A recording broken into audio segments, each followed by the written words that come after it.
Welcome to my channel.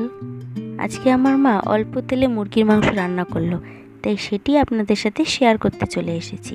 প্রথমে আলুগুলোকে লাল লাল করে ভেজে নেওয়া হচ্ছে, সাথে নিয়ে নেওয়া হয়েছে আদা পেঁয়াজ রসুন বাটা, পেঁয়াজ কুচি, শুকনো লঙ্কা বাটা। এবার দেখুন আলুগুলো লাল লাল হয়ে গেছে, এগুলোকে তুলে নেওয়া হবে।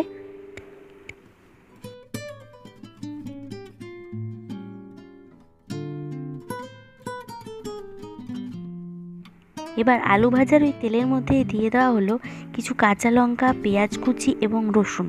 এগুলো ব্রাউন কালারের করে ভেজে নিতে হবে। যেই বাদামি রঙের হয়ে যাবে সেগুলোকে তুলে মিক্সিতে দিয়ে একটু পেস্ট করা হবে।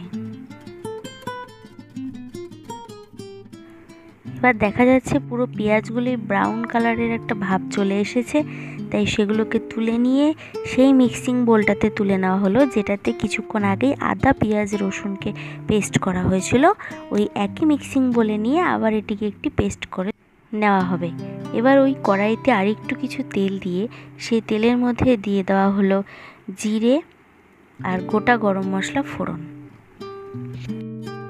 ফোড়নে আরও একটু অ্যাড করা হলো, সেটি হলো শুকনো লঙ্কা এবং তেজপাতা। এবার দিয়ে দেওয়া হলো আদা রসুন ও পেঁয়াজের পেস্ট এবং লঙ্কা বাটা।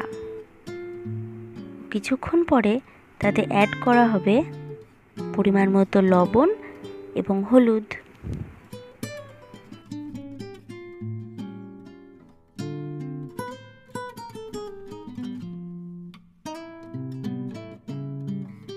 এবার দেখুন পুরো ব্যাপারটা থেকে কেমন তেল ছাড়তে শুরু করে দিয়েছে। এবার ম্যারিনেট করা কাঁচা মুরগির মাংসগুলো এর ভেতরে মা দিয়ে দিল কষানোর জন্য, যাতে মাংসগুলো কড়াইতে নিচে লেগে না যায়, তাই জন্য মা একটু পরপর সেগুলোকে নাড়াতে শুরু করে দিল।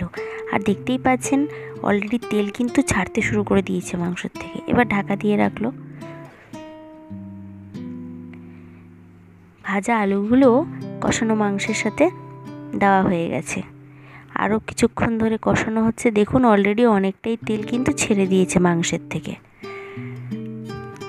আপনাদের কাছে দই থাকলে দই ফেটিয়েও এর ভেতরে দিতে পারেন, তাহলে বেশ আরও ব্যাপারটি আরও সুস্বাদু হবে, আর আপনি বুঝতেও পারবেন না যে কম তেলে মাংসটি রান্না করা হয়েছে। এবার মা এতে দিয়ে দিল গরম জল। আর এই যে দেখুন ভাজা পেঁয়াজের পেস্টটি, সেটি ওই যখন টকবক করে ফুটছে তখন আর কি দিয়ে দেওয়া হলো। এবার কিছুক্ষণের জন্য এটি ফোটানো হবে, লাস্টে নামানোর আগে দিয়ে দেবে গরম মশলা।